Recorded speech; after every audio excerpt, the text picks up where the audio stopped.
이제 오늘 동화 분석이 이제 노래하는 종달새잖아요. 이제 앞에서 이제 두 분이 발표를 했기 때문에 그 두 분의 발표를 들으셔서 여러분들은 기본적인 내용, 그렇죠? 이런 것들을 조금 아셨고, 때로는 이해가는 부분, 때로는 이해가지 않는 부분들도 있어요. 근데 이제 내가 이제 한 얘기는 두 분 얘기를 여기서 자세히 못하고, 이제 두 분 얘기와 비교했을 때 좀 다르게 본 측면들, 그렇죠? 이제 이런 부분들을 이제 얘기를 아마 할 겁니다. 거기 보면은 그 분석, 내용이 있고 분석이 있죠. 배경에서는 이제 분리라고 그랬죠. 이제 아버지와 딸이, 아버지는 여행을 간다라고 나와 있잖아요. 여행을 가는데 선물을 뭘 줄까? 그래서 자연스럽게 이제 동화는 시작을 해요. 그런데 아까 이제 오질령 박사님이 얘기했듯이 엄마가 출연하지 않죠. 그래서 엄마가 출연하지 않는다고 그래서 없는 건 아니에요. 이런 부분들을 잘 생각해야 됩니다. 엄마가 동화 속이나 이런 데서 출연하지 않을 때는 엄마의 정신세계가 부재됐거나 아니면 엄마의 역할이 없다거나 아니면 있으나마나한 존재거나 아니면 무기력한 존재로 볼 수 있어요. 현실적인 차원에서. 그렇기 때문에 없다고 그래서 꼭 이렇게 꼭 죽었는가 보다 아니면 집 나갔나 보다 이럴 필요는 없다는 거죠. 또 아니면은 누군가는 엄마 역할을 하고 있는지도 모릅니다. 어쩌면 첫째 딸과 둘째 딸이 그 역할을 하고 있는지도 몰라요. 이제 어쩌면 중요한 거는 이 세 딸이 나오는데 이 첫째 딸하고 둘째 딸은 진주하고 보석을 원했지요. 그리고 셋째 딸은 종달새를 원했다는 얘기예요. 근데 이제 이 세 딸들 사이의 관계 뭘까? 이게 굉장히 궁금한 거예요. 그 어찌 보면은 서로 대극적인 관계도 있고요. 어찌 보면 협력자 관계도 있죠.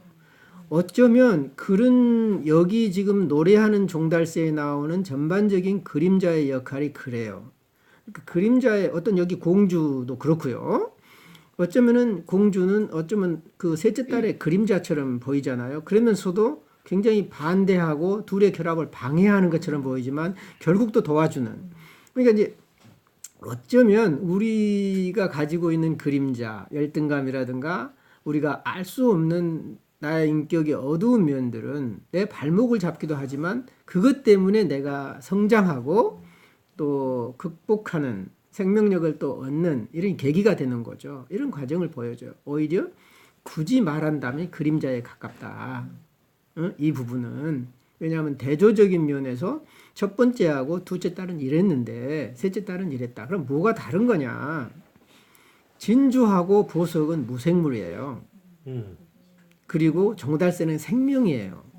결국은 뭐냐면 이 첫째 딸하고 둘째 딸은 감정이 메마르거나 없는 상태거나 어떤 사물화되어 있다는 거죠. 그러니까 대상이 없어요. 어찌 보면. 그런데 셋째 딸은 그 생명의 대상을 추구해요. 이런 데서 이제 대극적인 성향이 있어요. 그런 부분들. 이런 부분들을 좀 의식을 해야 되는데, 이런 관계 규명이 너무 약하다. 그렇기 때문에 전반적으로 부분적인 것은 세밀하게 잘 보고 노력을 했는데, 이 관계성을 따져서 의미를 파악하고 그 관계가 전체 이야기에 공헌하는가, 그렇죠? 그걸 따져야 돼요. 항상 부분적인 관계가 전체적인 흐름에 부합하는가. 그렇게 본다면 아버지는 왜 딸들을 두고 먼 길을 떠났을까? 너무 간단히 보지 말자고요. 일단 우리가 보는 것은요, 이제 분리할 시간이 됐다. 어쩌면 그런 의미예요. 그러니까 타이밍인 거예요. 어찌 보면. 그러니까 근친애가 꼭 나쁜 건 아니에요. 그러니까 아버지가 딸을 보호하고 사랑한 것은 당연한 거죠. 그런데 이제는 성장해서 결혼할 때가 된 거예요. 어찌 보면 이성을 만날 때가 된 거죠. 근데 이것을 의식적으로는 못하니까 이제는 아버지가 떠나준 거예요. 보통 다른 데서는 딸이나 이제 아들이 떠나는데 이제는 아버지가 떠난단 말이죠. 왜 아버지가 떠났을까요? 딸들을 내보내면 혼자 어떻게 살아? 짝을 만나러 가야 되잖아요. 그래서 아버지 짝이 뭐죠? 종달새. 여러분은 생각도 못했죠? 지금 이 종달새가 보세요. 자, 이 관계를 여러분들이 이건 융심리학하고 관계 없습니다. 이것은 기본적인 동화의 구조예요. 다시 말하면 해석학적인 문제라는 겁니다. 보편적인 문제예요. 어떤 대상의 의미가 드러나기 위해서는 그 대상과 관계 맺는 사람들하고의 역동성을 따져봐야 되고 그것을 따져봐야 되는데 자, 분명히 겉으로 드러나는 형식은 종달새를 딸이 원했어요. 근데 딸이 종달새를 가졌나요? 사자를 가졌잖아요. 그럼 그 종달새는 누구 것이 돼? 아빠 거잖아. 결국은 어쩌면은 그리고 딸을 죽였잖아요. 왜냐하면 죽임을 당한다고 그랬잖아요. 그러니까 딸을 죽이고 종달새를 얻은 거잖아요. 그러면 딸은 종달새를 원했을까요? 그럼 왜 종달새를 갖지? 왜 사자를 가져? 왜 그런 의문을 안 갖죠? 왜 동화 분석을 하면서 왜 그런 기초적인 의문을 안 갖죠? 여러분들의 병폐가 뭐냐면 그 융심리학은 자꾸 상징 해석을 한다. 그래서 상징에 머물러 버리고 아 종달새가 의미가 뭘까? 아 나무는 뭐 모성이야. 뭐 이렇게 하는 게 굉장히 위험하다. 전체적인 보편적인 구조에서 오는 의미 파악을 먼저 해야 된다. 당연히 딸이 종달새를 원했으면 종달새를 선물을 가져야 되는데 결국은 종달새는 아버지 차지가 되고 이제 그 종달새를 지키는 사자가 딸하고 만나는 거예요. 그러면 이제 딸은 이제 노골적으로 얘기 안 하는 거죠. 결국은 아버지 그 임자 찾아주고 자연스럽게 종달새랑 짝 맺어주고 자기는 사자 만나겠다는 거 아니겠어요? 그래야 아버지가 자연스럽게 떨어져 나가지. 그죠? 이제 좀 이해가 되십니까? 이게 종달새가 헷갈리네. 종달새를 규명하지 않고서는 왜 자꾸 융심리학적인 상징 해석으로 규명하려고 그래요? 관계에서 규명하라고 내가 그랬잖아. 관계에서 규명, 그 역할, 종달새의 역할이 뭐냐 이거예요. 여기서는 지금 이제 아까도 그 성 옆에 있는 뭐 숲이 뭐 변환의 장소고 다 잘하셨어요. 무의식의 장소고 뭐 성의 중심이고 참 잘해요. 그거는 그 백날 잘하면 뭐해? 전반적인 흐름과 중심을 잡고 잘해야지. 응? 결국 그 얘기는 뭐냐면은 중심이 나무가 중심이라기보다는 어쩌면 숲속에는 성이 중심이잖아요. 그 성 옆에 있는 나무죠. 어쩌면 그 성을 지키는 나무일 수도 있어요. 그런데 그 나무를 지키는 거예요. 어쩌면은 그 이제 사자가 하는 일이 나무를 지키는 거냐, 아니면 종달새를 지키는 거냐. 그 사자의 할 일은 뭐예요? 어찌 보면은 나무를 지켜야 되는데 종달새를 지키는 거잖아요. 응? 왜 사자는 종달새를 지킬까? 종달새를 왜 지켜요? 아, 종달새가 사자의 아니마니까? 이제 그렇게 얼른 생각이 들잖아요. 이용적으로 생각을 하면은. 아하, 종달새가 영혼이고, 영혼의 세계고, 아니마의 상징이잖아요, 새가. 그렇기 때문에 사자가 지키는 것은 사자의 아니마인 종달새다. 이렇게 생각할 수가 있어요. 그렇게 본다면 종달새는 셋째 딸의 화신일 수도 있고요. 그럴 가능성이 있잖아요. 지금 종달새를 셋째 딸로 동일시해서 어쩌면은 그 셋째 딸이 원하는 것은 종달새다. 그럼 어쩌면 자기 자신을 원하는 거잖아요. 그래서 그 종달새가 돼서 그 자기를 지켜주는 사자와 만난다라고 추론할 수도 있어요. 그건 하나의 가능성. 오케이? 그런데 그렇게 접근했다가는 전반적으로 풀리기가 어려워요. 지금 이제 내가 강의를 하는데 막 느닷없이 막 다른 그 음악이 막 나오잖아요. 저게 이제 깽판 치는 거예요. 한마디로 말하면. 그런데 종달새 얘기를 더 하자면 잊어버렸잖아요. 이럴 때 좀 내가 좀 무서운 것 같아요. 그죠? 약간 웃기려고 그랬는데 웃기려고.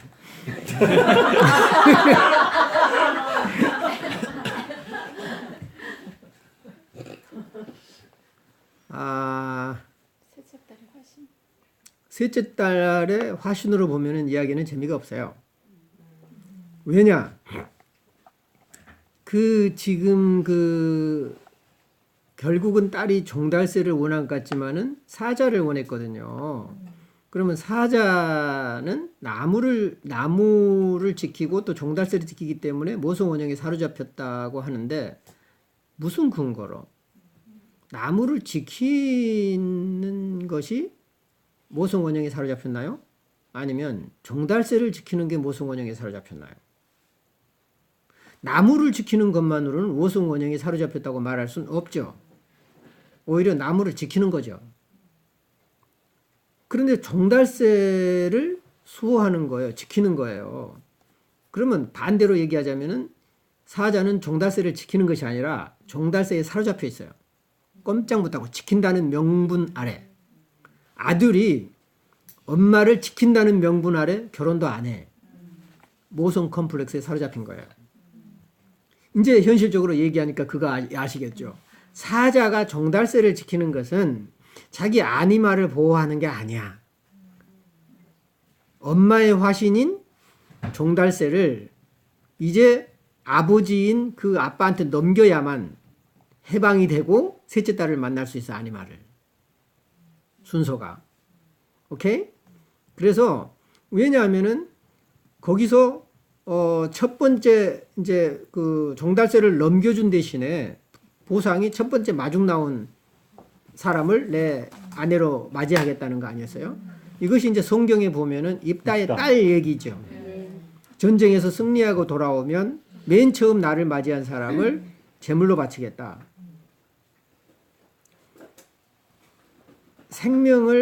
생명으로 하는 건 아니에요, 여기서는. 이것은 뭐냐면은 일종의 섭리고 필연이고 운명이에요. 그걸 거스릴 수 없는 거죠. 그런 거지 생명을 생명으로 갚는다 의미는 아니에요, 여기서는. 그래서 소위 인계인수를 하는 거죠. 종달새를 아버지한테 넘기고 자기는 딸을 차지하는 이 구조가 그렇게 되잖아. 지금 여기까지 이해가 가십니까? 네. 근데 왜 이게 안 보이죠? 이게 보이면 안 되죠. 왜냐하면 이게 보이면 여러분은 20년을 채워야 되는데 아직 20년 동안 열심히 하지도 않았는데 너무 빨리 가는 거라 안 돼요. 그죠? 그러니까 그냥 안 되나 보다 하세요.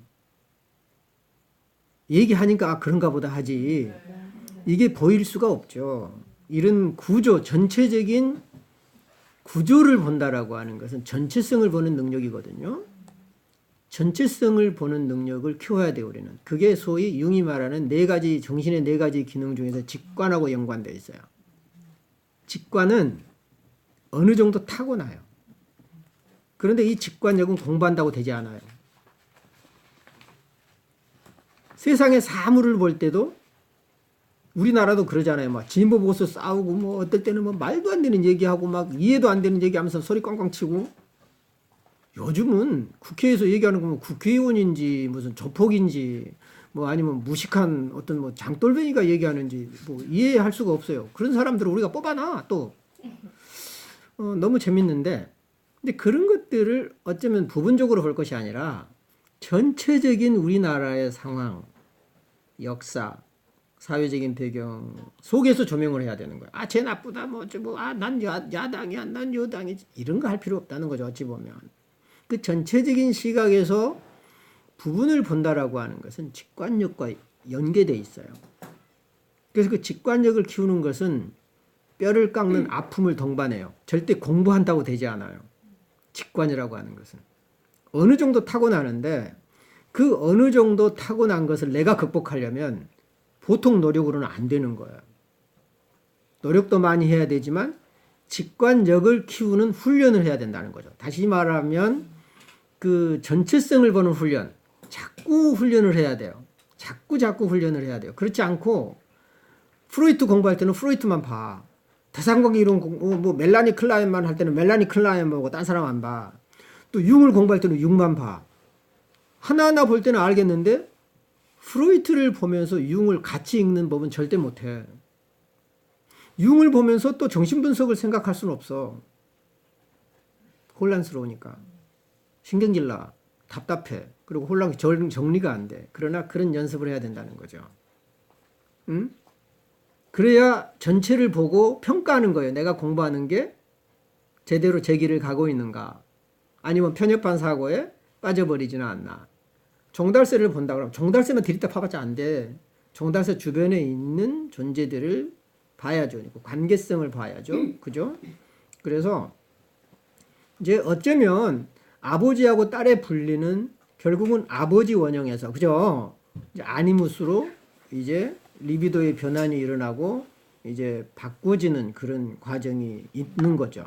그래서 딸들이 원하는 선물은 무엇을 이제 의미하는가? 일단 딸은 진주하고 다이아몬드는 굉장히 영원성 그리고 셀프 이런 것하고 연계돼 있고요. 아까 이제 모성성하고도 연결은 돼 있어요. 그러나 여기서 딸들이 하는 모성적인 것은 이제 진주나 다이아몬드가 왜 모성성하고 연결돼 있냐면은 진주 안에 그 자궁이잖아요. 진주가 진주 안에서 크잖아요. 그 자궁 안에서 조개 안에서 크잖아요. 그 자궁을 연상하게 하고요. 또 하나는 다이아몬드는 저 엘리아드가 얘기한 것처럼 어쩌면은 그 광석이에요, 광석. 소위 성장하는 광석. 그래가지고 그게 이제 모태하고 연관이 돼 있거든. 그런 의미에서 모성적이라고 할 수 있지만 이것이 모성적인 의미를 갖고 있다고 그래서 그렇다면 이 모성적 의미가 전체 이야기하고 연결이 돼야 돼요. 항상 판단할 때 여러분은. 오케이. 이 부분적으로는 모성적이라고 말할 수 있어요. 그런데 이 두 딸이 모성적인 역할을 한 게 이야기 전체에서 또 나와요? 거의 없죠. 물론 약간은 비치기는 하죠. 결혼을 통해서 이제 초대하고 하는 것이 약간은 비치기는 하지만 결정적인 모성적 역할을 안 하죠. 어찌 보면은 딸의 그림자로 있으면서 때로는 조력자, 동반자 역을 하면서 딸의 이제 그 셋째 딸의 보조역이죠. 어쩌면 셋째 딸을 더 드러나게 하는 이제 어떤 문학 이론으로 보면 어떤 주인공을 드러나게 하는 어떤 조연이라 그럴까요?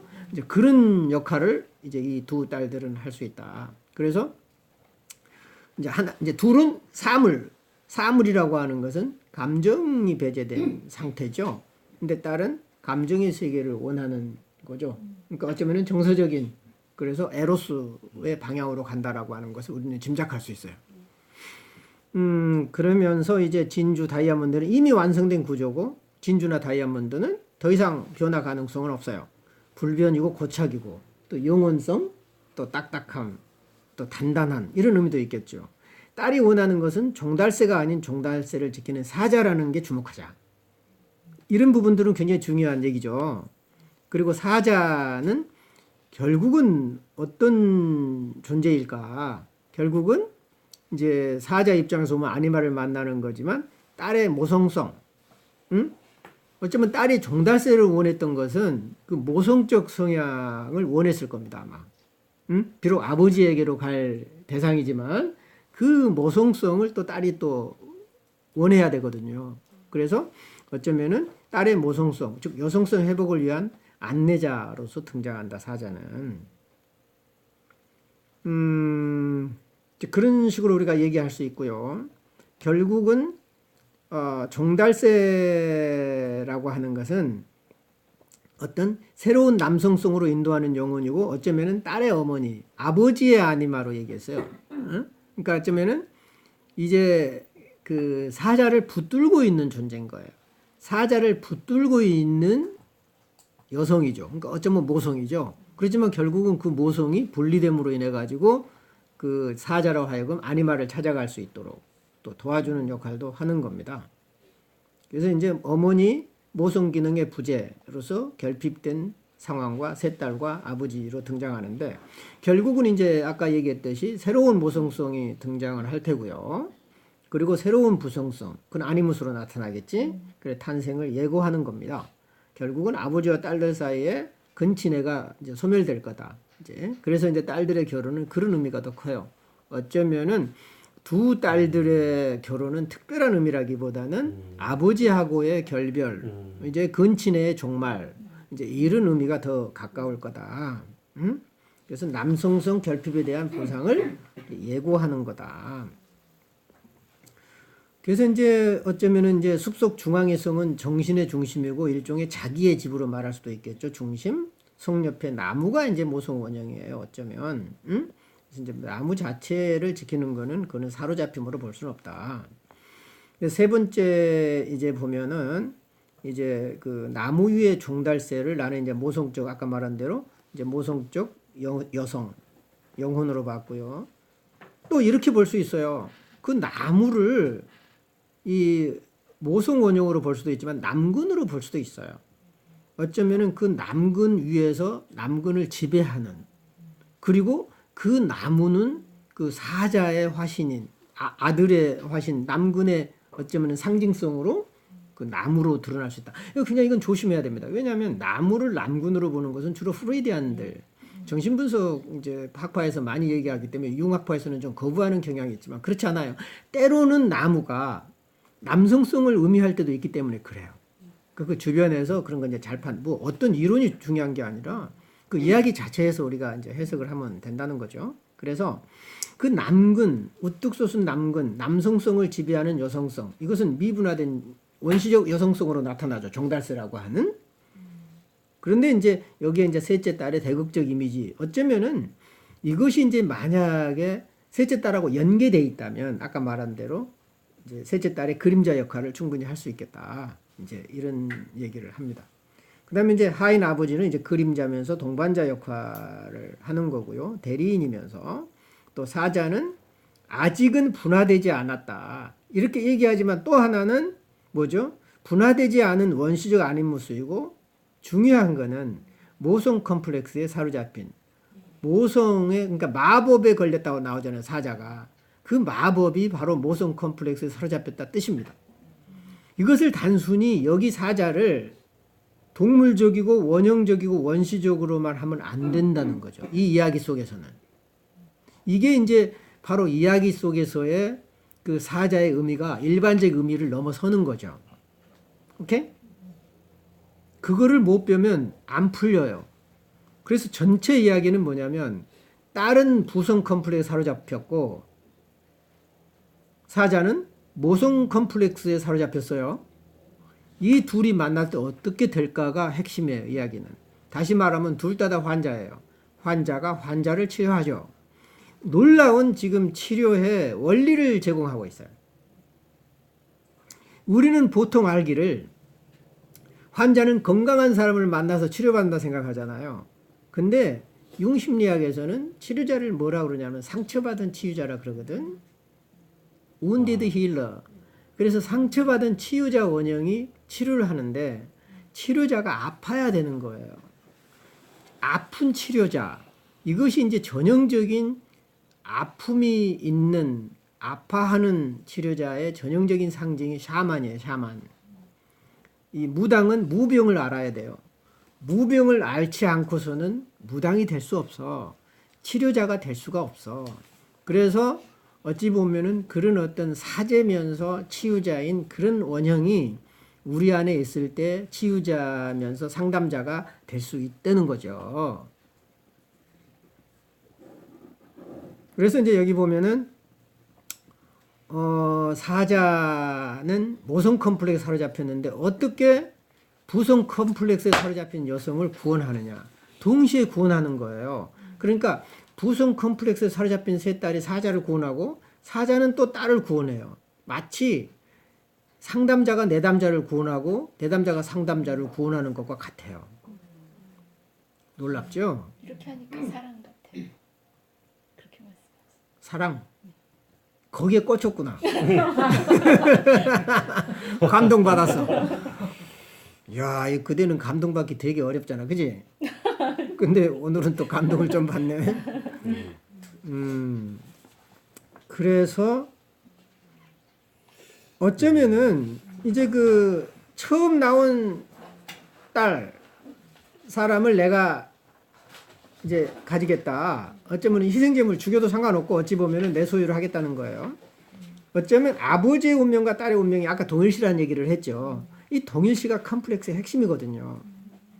부성 컴플렉스에 사로잡혔다는 얘기는 딸이 아버지와 동일시했다. 그런 뜻입니다. 종달새를 얻고 딸을 잃죠. 아버지는 하나를 얻고 하나를 잃으죠. 이게 필연이라는 겁니다. 응? 자기 짝을 얻고 딸을 낳아줘야 되죠. 왜냐하면 공짜는 없으니까. 서운해서 어떡해. 응? 그러니까 그 딸이 아버지하고 분리하려면은 어머니 돌아가셨으면 빨리 아버지를 재혼시켜야 돼요. 근데 절대 재혼은 또 안 시키잖아, 딸은. 아버지를 빨리 재혼시키고 자기는 빨리 자기 남편하고 잘 놀아야 돼요. 그래서 딸의 소멸과 종달새, 영혼, 아버지의 아니마다. 딸이 소멸한 대신에 이제 종달새가 이제 아버지의 아니마로 등장한다. 그리고 이제 종달새와 사자가 그때 이별해요. 아버지한테 인계하고 나서 마치 결혼식장에서 그 이제 아버지가 딸을 신랑한테 딱 인계하고 아버지가 떨어져 나가잖아요. 이런 거하고 비슷해요. 지금 바톤 터치를 하고 있는 거죠.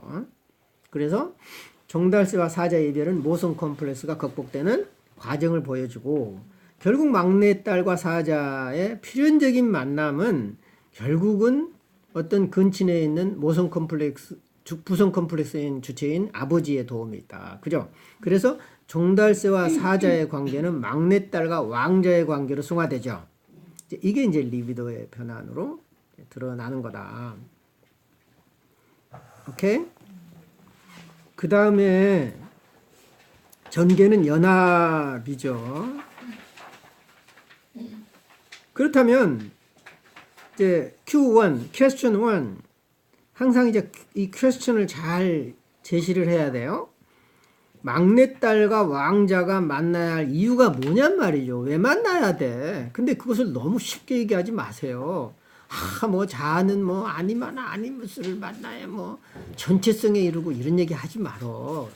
그거는 너무 드라이한 얘기야. 이게 저 뭐 융심리학의 뭐 이론을 가지고 이 모든 거 설명할 수 없어. 그리고 굉장히 정말 신비한 이 동화라는 게 너무 신비한 게 정말 거대한 원리를 제시해요. 어느 책에도 나올 수 없는 어느 학자가 얘기하기도 힘든 얘기를 그냥 막 생짜배기로 해. 근데 이 숨은 큰 원리를 누가 발견하겠어? 나 아니면. 야, 이게 오늘은 내가 굉장히 오늘은 내가 굉장히 팽창된 상태예요, 지금. 왜 그럴까? 뭔가 이유가 있겠죠. 그 막내딸과 왕자가 만나야 될 이유는 서로 구원하고 구원받기 위해서 그래요. 오케이? 서로. 상담자가 내담자를 만나야 하는 이유도 그래요. 서로 구원받고 서로 구원하기. 근데 마치 그 뭐 상담자가 뭐 너를 치료한다? 이건 안 되는 거예요. 택도 없는 얘기야. 성장이 없어, 그거는. 자기 반성도 없고, 내담자를 통해서 자기 자신을 돌아봐야 돼, 항상. 그러니까 내담자는 상담자의 거울인 거죠. 항상 그래요. 그래서 마법에 걸린, 모성 컴플렉스에 걸린 왕자와 또 마법에 걸린 부성 컴플렉스에 걸린 막내딸이 함께 풀어야 할 과제를 수행하는 과정이다. 이 이야기는. 지금 오늘의 노래하는 종달새는 이렇게 풀어가야지, 뭐 사랑 이야기 어쩌고저쩌고 해버리면 이거 이런 핵심을 못 보죠. 이게 어떻게 두 사람이 함께 자신의 마법을 상대방을 통해서 풀어가느냐. 그러니까 우리는 건강한 사람을 위해서도 치료받지만 때로는 아픈 사람을 통해서도 치료받는다. 오케이? 그래서 종달새는 영혼이고 모성성이고 여성성을 지키는 사자. 결국은 그 모성 커플에 사로잡힌 왕자 아니무스로 이제 어쩌면은 모성과 아들 간의 관계를 보여주는 거다. 그리고 막내딸은 아니무스를 통해서 부성 컴플렉스를 극복하죠. 그죠? 그리고 왕자는 또 셋째 딸 아니마를 통한 모성 컴플렉스를 극복하는 과정이다. 이렇게 보면 전체적인 이야기가 아마 풀릴 겁니다. 그런데 이건 나는 어떻게 이런 생각을 하게 됐을까요? 도저히 몰랐어요. 도저히 생각이 안 났어요. 아무리 해도 안 풀렸어요. 그럼 어떻게 한다고? 냅두고 기다리고 그냥 하늘에서 단감이 떨어질 때까지 기다리라 그랬잖아. 이 답이 올 때까지. 근데 무조건 기다리는 것이 아니고 간절히 바라면서 명상하면서 그 관계성을 추구해야 되죠. 인격적인 관계들이잖아요. 그리고 흐름, 리비도의 흐름 두 가지를 보라 그랬죠. 항상 그 전반적인 흘러가는 그 맥을 잡아라. 그 다음에 그 흘러가는 주변에 있는 관계들을 봐라. 이 두 가지가 핵심인 거예요. 안 풀려요. 안 풀려요, 정말. 정말 나는 이렇게 해놓고 이건 내 것이 아니다 하고 단복을 해요. 떨어졌는 게 내 거 아니잖아요. 하늘에서 떨어졌는데. 그 떨어진 것을 내가 주운 거지. 그러니까 이게 내 아이디어가 아니고 그냥 어느 외계에서 떨어져서 내가 운 좋게 이게 주운 거죠. 그러니까 내 아이디어가 이 얘기를 누가 하는지 아세요? 피카소가 그랬다. 융은 그렇게 얘기를 해요. 세계적인 천재 화가인 피카소의 작품은 피카소 게 아니라는 거죠. 융의 얘기는 인류의 것이라는 거예요. 피카소의 작품은 그 인류 모두가 갖고 있는 것을 피카소가 발견한 거다. 놀라운 얘기를 해요, 융은. 우리의 놀라운 아이디어는 내 것이 아니야. 조상신이 넘겨준 거죠. 어쩌면 인류의 지혜, 그 인류의 지혜가 어쩌다가 나한테 그냥 툭 오고 또 때로는 여러분들에게 툭 하고 그러는 거예요. 이제 누구한테 갈지 몰라.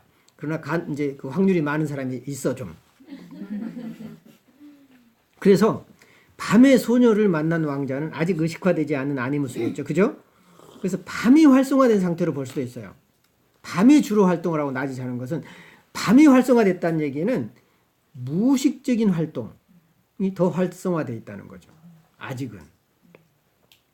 의식이 결핍된 상태다. 판단력이 흐린 상태다. 부재 상태다. 그러면은 판단력이 흐리다는 얘기는 위험한 상태로 볼 수 있어요. 그리고 많은 실수와 시행착오가 있을 거다라는 예고를 해줘요, 지금. 그래서 이제 소녀와 왕자가 결혼하는 것은 아직 온전하게 분화되지 않은 상태에서 결혼했어요. 자, 그렇다면 아직 정신적으로 성장하지 않고 부모로부터 완전히 독립할 준비가 안 돼 있는 사람이 결혼하면 어떤 현상이 벌어지는가? 지금 현실적인 상황에서 그런 걸 보여주는 거예요. 이 이야기는. 흑화 상태인 거죠.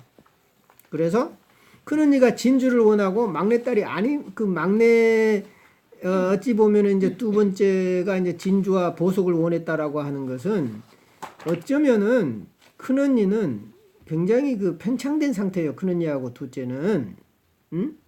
어쩌면 아직 여전히 그 아버지의 그늘 아래 있든지 그 팽창된 상태에 있고요. 만화 인격에 있다. 그리고 이제 5, 6번에 보시면은 이제 둘이 이제 결혼해서 새로 태어나잖아, 아이가. 그래서 일단은 아까 말한 대로 여성성이 비대된 상태잖아요, 지금. 그렇기 때문에 남성성이 보완된 상태로 볼 수 있고, 또 하나는 이 아이는 단순한 남성성 보완이 아니라 새로운 가능성, 새로운 희망이 탄생된 거죠. 그러니까 두 사람의 합작품인 합일의 원리, 즉 열매가 탄생한 거죠. 이것은 개성화의 상징이에요. 여기 아이는 이제 이런 새로운 단계로 갈 수 있겠다. 그래서 이제 하얀 비둘기는 백화를 의미하고 아니마의 아버지 집이에요. 어찌 보면은 이제 이 왕자로 보면은 이제 아니마의 두 측면이겠죠. 그러니까 이제 셋째 딸하고 공주하고, 그죠? 그래서 이제 공주는 셋째 딸의 그림자로 볼 수 있고요. 그러니까 아니마의 두 측면으로 볼 수 있지만 셋째 딸로 본다면은 그림자로 공주가 나와요. 그래서 이제 계속 연합을 방해하는데, 그러면 방해한다고 해서 그림자를 제거해 버리면 연합이 영원히 안 돼요. 오늘은 굉장히 중요한 얘기를 하고 있어요. 지금 이 이야기는 이게 이제 그 그림자의 존재가 귀찮잖아. 그리고 이제 우리 주변에도 우리의 그림자 역할을 하는 사람 있잖아. 가시같이 늘 긁어. 그냥 신경을 거슬려. 그냥 여러분 중에도 나를 거슬리는 사람이 있죠. 그죠? 그래요, 안 그래요? 뒤에서는 막 그냥 뭐라 그러잖아. 그냥 막 그냥 괴롭히잖아, 날. 그리고 이제 막 그런 이제 겉으로는 안 그렇고. 그래서 이 일종의 이제 부정적 아니마로 볼 수 있지만 어찌 보면은 그림자로 볼 수도 있잖아요.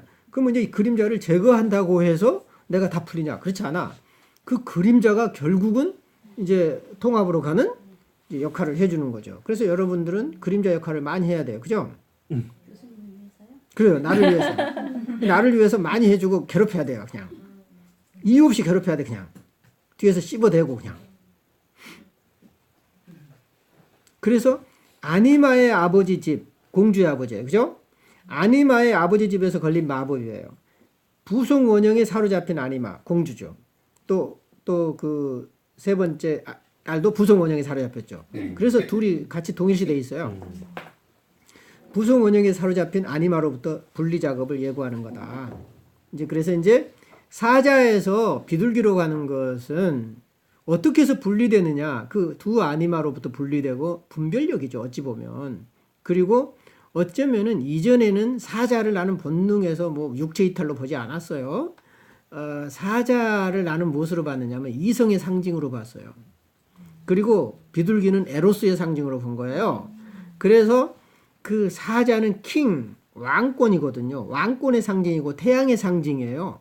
의식의 상징이고 이성의 상징이고 빛의 상징인 거예요. 사자는.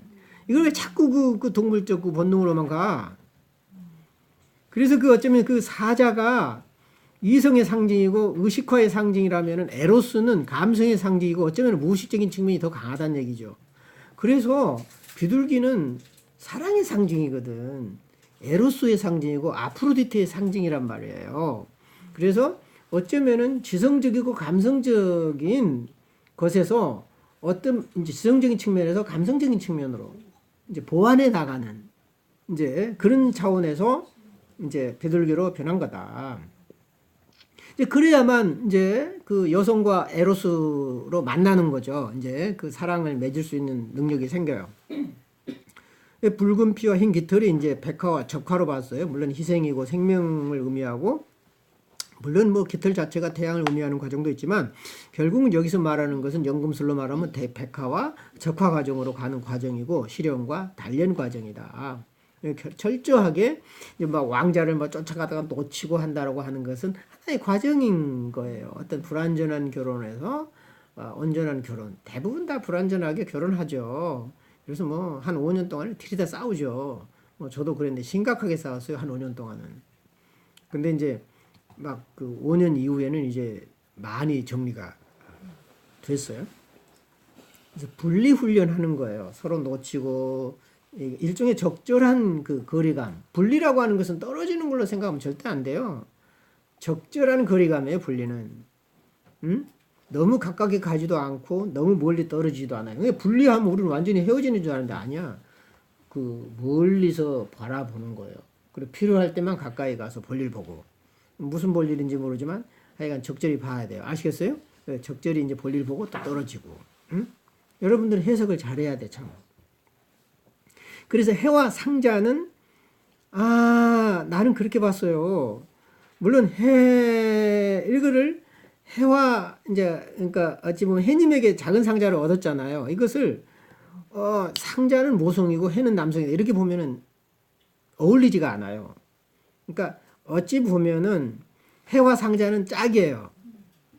그리고 달과 달걀이 또 짝이고 이렇게 봐야지 이게 대립으로 나오면 안 되잖아요. 의미가 통하지 않잖아. 항상 이게 문제예요. 항상 부분적으로 보면은 상자는 모성적일 수 있지만 이 부분의 해석이 전체하고 연결해야 한다고 흐름하고 연결이 안 하면 틀린 거예요. 이해가 가시죠? 항상 부분과 전체의 관계를 끊임없이 염두에 두면서 해석을 하라. 그래서 부성적 담아내기. 멋있다. 담아내는 거라고 하는 것은 되게 모성으로만 생각했는데 저처럼 그 부성적이지만 또 모성적인 측면이 또 있잖아요. 굉장히 부드러운 사람이잖아요. 그지? 그래서 나는 깜짝 놀란 게 그 굉장히 이제 좀 냉정하고 냉철하고 날카롭다라는 얘기는 많이 들었지만 그 엄마 같다는 얘기는 잘 안 들었는데 의외로 상담하면서 내담자가 그런 얘기를 나한테 종종 해요. 그러니까 나는 깜짝 놀래. 내가 엄마 같아? 그런가? 그런 게 있나? 그런데 어쩌면은 이게 이제 부성적이면서도 담아내는 기능을 경험하는 어쩌면은 이제 그런 측면이겠다. 그리고 달과 달걀은 모성적 자궁이잖아요. 그렇죠. 해는 남성이고 달은 여성이잖아요. 그리고 결국은 달걀에서 온전한 원초적 이면서도 온전한 에너지가 나와요. 그래서 연금술의 이제 왕비로 드러나죠. 해는 이제 연금술의 왕으로 드러난다면 여기까지 이야기를 했는데 조금 이해가 좀 되십니까? 반전에 이제 시련이 오죠. 시련이 이제 영웅의 여정하고 거의 비슷하죠. 밤바람이 4개가 있죠. 동서남바람이 있어요. 동서남바람이 있고 그 다음에 밤바람이 있어요. 동서남북 했으면 좋겠는데 밤바람 플러스 동서남바람으로 해가지고 4가 돼요. 셀프의 어떤 온전성을 보여주죠.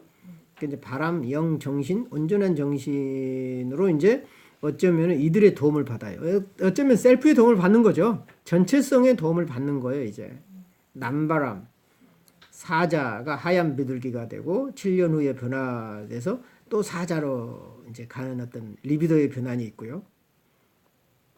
처음에 사자는 아직 원초적이고 미문화되고 마법에 걸린 이제 사자라면 나중에 이제 사자는 어느 정도 이제 조금 정제된 그런 이제 그 다시 이제 사자로 가서 또 이제 다시 왕자로 변하기 위한 이제 그런 과정으로 볼 수가 있겠죠. 그다음에 홍해와 하얀 비둘기는 이제 빨간색으로 대변이 된다. 흑화와 백화로 설명을 했어요. 흰색으로. 빨강색과 흰색.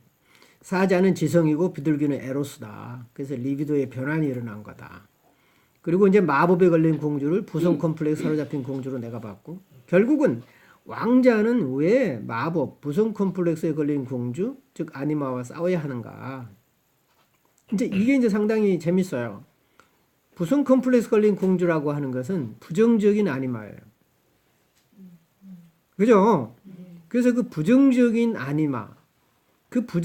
아니마가 긍정적으로 될 때까지 시련을 거치고 직면하고 어느 정도 겪어내야 돼요. 제거하는 것이 아니라 한 통속이니까 부정적하고 긍정적 아니마는 같이 있거든. 사실은 분리되는 게 아니거든요. 경험의 차이지. 그래서 하얀 비둘기는 사랑, 모성, 아니마 마법에 걸린 왕자를 의미하고 용이 이제 결국 용이라고 하는 것은 어쩌면은 이제 여기 용과 싸웠다. 그것은 어떠는 이제 마법에 사로잡힌 왕자하고 그 용은 여기서는 모성적인 이미지로 볼 수 있겠어요. 그래서 용은 또 공주이기도 하고요. 그러니까 이제 용이 의미하는 게 단순히 모성이 아니에요. 용은 공주의 화신이거든요. 그렇게 본다면 그 부성 컴플렉스, 즉 마법에 사로잡힌 공주예요. 용은. 내가 여기 왜 왕자라 그랬죠? 잘못했죠? 공주예요. 공주. 오케이? 그러니까 이제 여기서는 이제 왕자가 아니고 용은 공주예요. 내가 이거를 잘못했습니다, 여러분. 공주죠.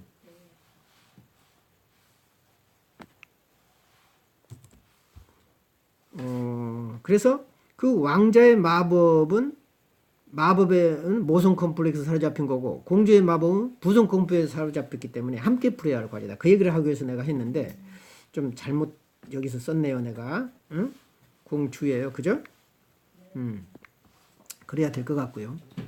그 다음에 홍해 이제 11번째 갈 때가 이제 아까 말한 대로 완성의 바로 전 단계예요. 12가가 주로 완성의 단계죠.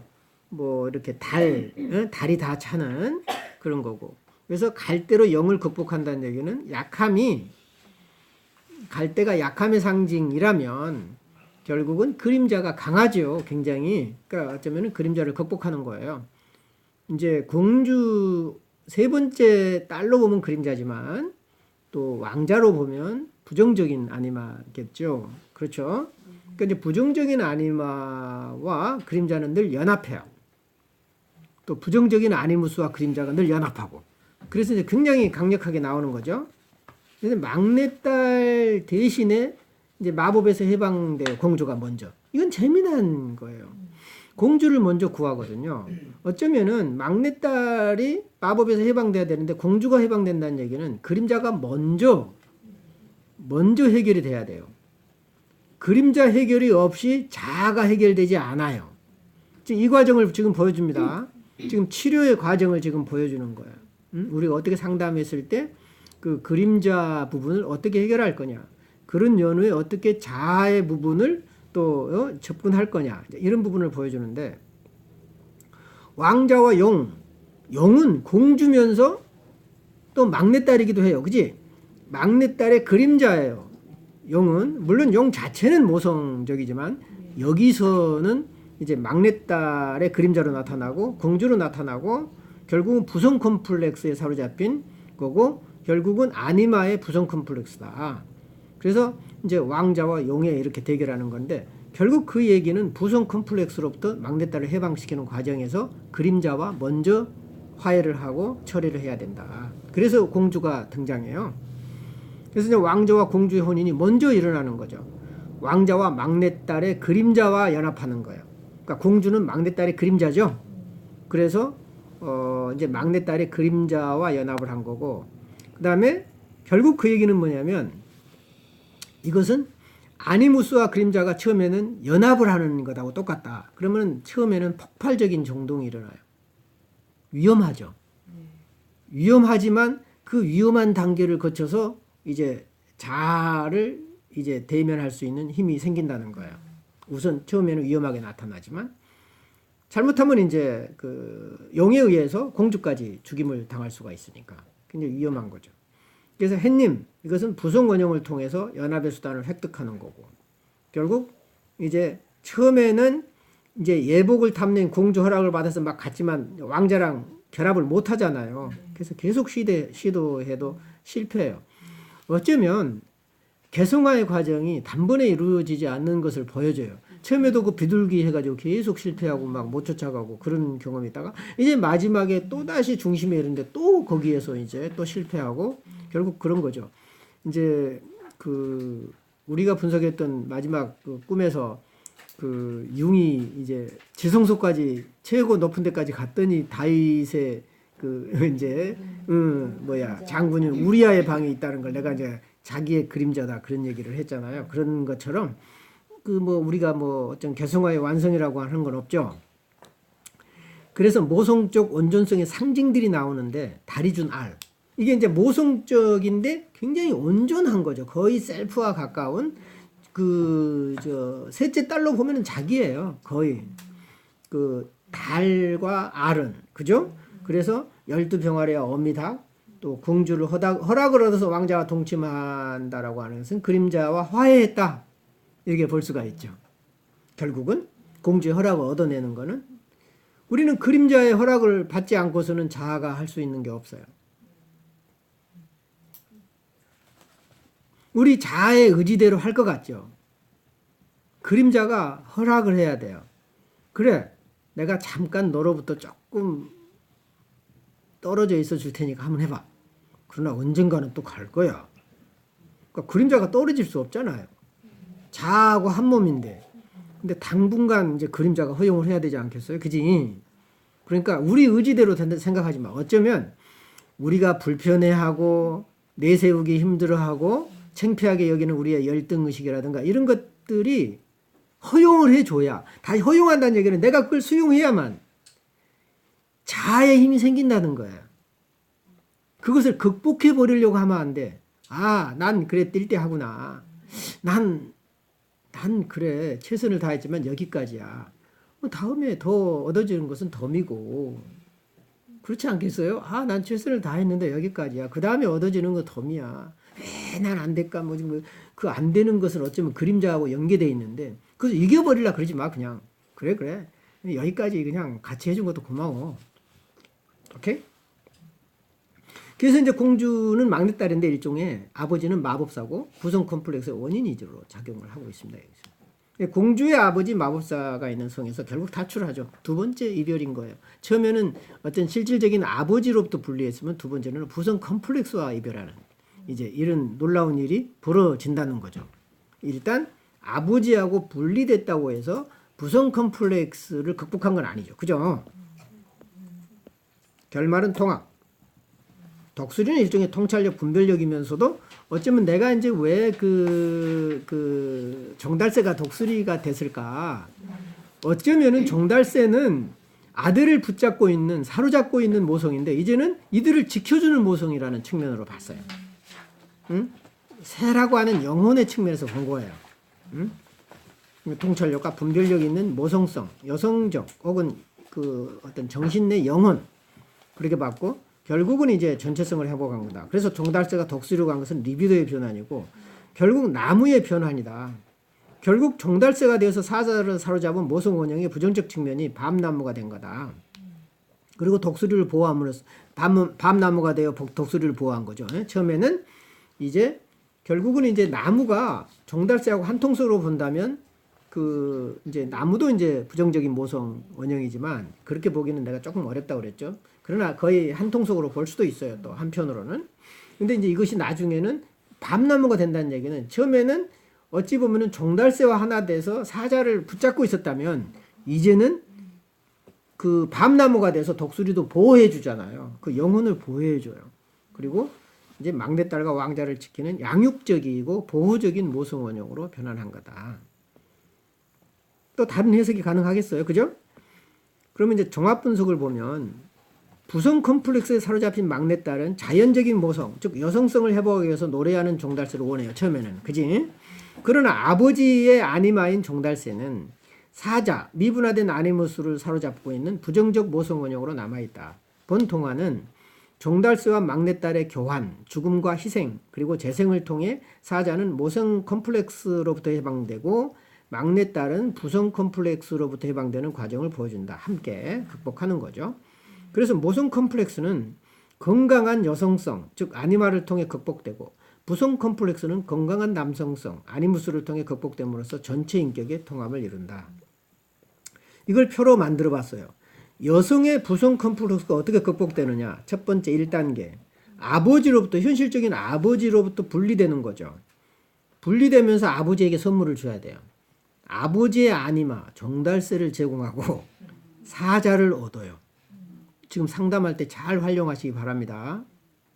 임상에서. 어떻게 분리될 때 아버지로부터 무조건 떠나라. 엄마로부터 무조건 떠나라. 엄마 떠날 때 대신 아버지 해당한 걸 주고 가. 뭐가 됐든. 그죠? 응? 결국은 그림자, 언니들이 그림자로 봤는데 어쩜 언니들을 통해서 아니무스를 초청하고 참석하고 결국은 언니들을 통해서 또 아니무스를 경험하는 그림자를 통해서 에로스를 경험합니다. 그 다음에 세 번째 단계. 부성 컴플렉스로부터 공주를 분리하는 거예요. 아버지 컴플렉스로부터. 그림자를 분리하는 작업이고 그 다음에 네 번째 부성 컴플렉스로부터 자아가 분리된다. 오케이. 이 순서가 굉장히 이제 중요하죠. 부성 컴플렉스를 굉장히 세분화시킨 겁니다. 나는 지금 그러면서 어떻게 이제 극복이 돼 나가는가. 그림자를 분리시키고 그 다음에 자아가 이제 컴플렉스로부터 분리되는 분화라고 얘기하는 게 더 좋겠어요. 그리고 다섯 번째 그림자, 공주와 아니무스 왕자가 결합해요. 일종의 그러다가 퇴행이 일어나요. 왜냐하면 이제 이렇게 해놓으니까 이제 그림자가 아니무스와 결합해요. 어쩌면 자아가 부성 컴플렉스로 분리되니까 그림자가 또 들어오는 거죠. 그 사이를. 그래서 그림자가 결합해버려. 자아가 결합하기 전에. 그래서 그림자가 극복하는데 결국은 그 그림자를 극복하고 결국은 이제 아니무스와 영과의 싸움을 허용함으로써 이제 그림자하고 화해를 하죠. 그래서 이제 막내딸과 아니무스가 결합하게 됩니다. 공주와 화해하잖아요. 그림자 극복하는 과정에서. 이것이 이제 임상에서 어떻게 모성 컴플렉스에 사로잡힌 사람을 치료를 하고 상담을 하고 또 모성 컴플렉스에 사로잡힌 사람을 하느냐 이런 과정을 보여주거든요. 그 다음에 이제 남성의 모성 컴플렉스 극복 과정은 첫 번째 종달새하고 먼저 떨어져야 되겠죠. 사자 단계. 미분화된 원초적 아니무스다. 이때 부성 컴플렉스에 사로잡힌 아니마의 긍정적인 역할을 경험을 해야 된다. 리비도의 변환, 사자, 지성에서 해에서 비둘기, 밤으로 바뀌는, 즉 에로스로 경험하는 것이 필요하다. 남성에게 에로스의 경험이 필요해요. 부정적 아니마, 언니들이나 공주인데 부정적인 아니마를 통해서도 에로스를 경험해요. 재밌죠? 그러니까 그 신경증 환자들이 굉장히 에로틱하죠. 그러지 않습니까? 특별히 히스테릭 신경증 환자들은 굉장히 에로틱하죠.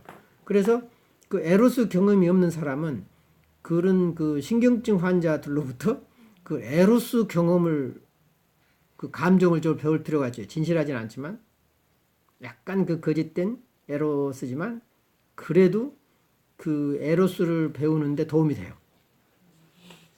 지금 뭔 말인지 이해가 가십니까? 그러니까 왜냐하면 신경증 환자들의 에로스는 진실된 것보다 위장되고 과장된 경우가 많거든요. 그렇지만 그 위장되고 과장된 것이라도 그 속에 성적 본능이 드러나기 때문에 배울 점이 있어요. 이게 놀라운 그 임상의 경험에서 나온 얘기입니다. 지금 이 얘기는.